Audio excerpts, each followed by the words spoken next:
Welcome back to my YouTube channel Toppers World. Today I'm going to talk about various mistakes that are committed by the students in their IELTS reading exam time. And the number one mistake that they commit is wastage of time in deciding. Wastage of time in deciding from which passage they should start.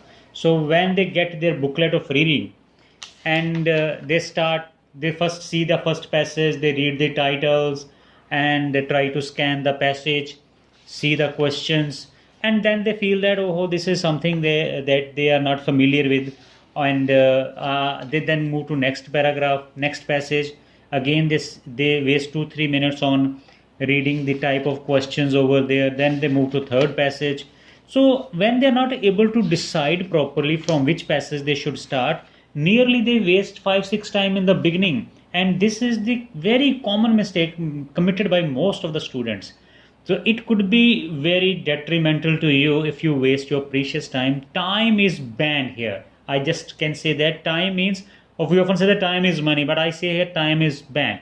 So you should immediately start from the first passage, okay, because the first passage is the easiest one, and you will be able to score highest in the first passage because the language is easy.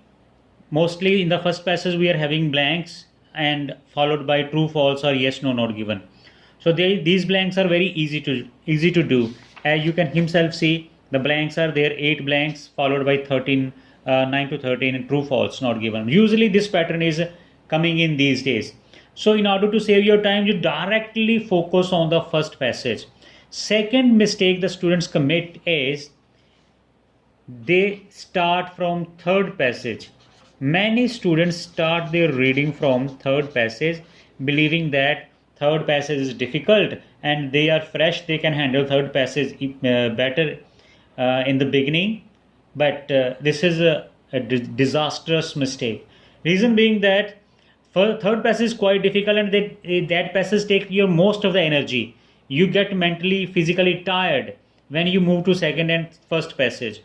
By the time when you will reach the first passage, you will already 50-55 minutes will be over, and you will not be able to do your first passage in 5 minutes. And the very easy questions sometimes get ignored in this way. Third mistake they do, many students do not sacrifice questions. Sacrifice questions. They want to do every question. They want to attempt all the 40 questions, and in this regard what they do, they start focusing on each and every question and spend a lot of time. Suppose question number 13, they are not able to find the answer of this question. They keep on pondering, thinking about that, and spend 5-6 minutes on one question. So what is the use of spending 6 minutes on one question? There are many other questions which can be easier than this one. So you are going to miss all those questions. So instead of wasting too much time on one question, you should go to the next questions. The question you waste your time is your enemy. That question you consider it as your enemy. You should do it in the last if you have some time, or guess it blindly if it is possible for you. Number 4 big mistake is many students waste their energy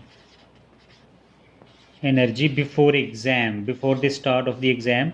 What they do, they talk too much with their friends over there, or they meet their old friends, because in the exam time nowadays many students gather over there in at the exam venue, and some of your old friends might be there. You start talking, and in that way you waste a lot of your strength, your energy. You already get tired, mentally fatigued before entering the exam hall. So I advise you that you should reach there just 15-20 minutes before, and after your initial formalities, filling the forms and signature, keep mum, keep silent, and save your energy. This is the biggest tip. All the students just ignore, think that okay, this is a very nonsense thing sir is telling. I am telling you, this is not a nonsense. This is really very important for you. You have to save your energy for your reading test.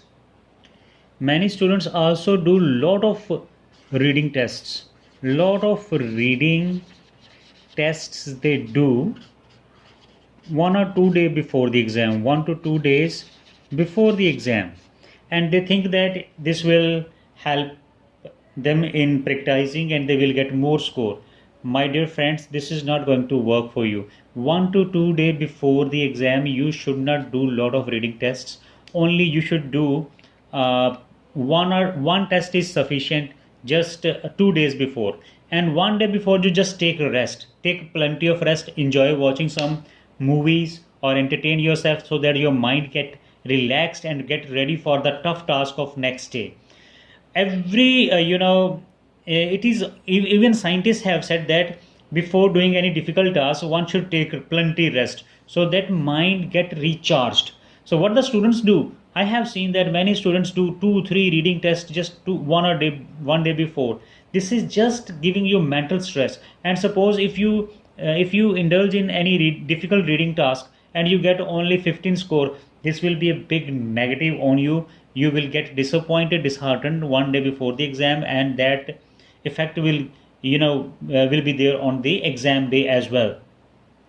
Another important thing is many students start doing true false not given headings type questions first, and they say that to themselves they will do blanks in the end. Friends, you can't do blanks in the end. Blanks you have to do first. Blanks are really very very important and easy type of questions that almost every student can do. Okay, and you should do question in the last. They are like just true false not given, because if you have a shortage of time you can make some guesswork over there. Okay, or multiple choice type question. Another big important thing is that the MCQs in the third passage you should do at the end, and when you have just 4 5 6 minutes left, then you attempt those questions. Okay, you should save your time and spend that time on headings, blanks, or true false, yes no not given.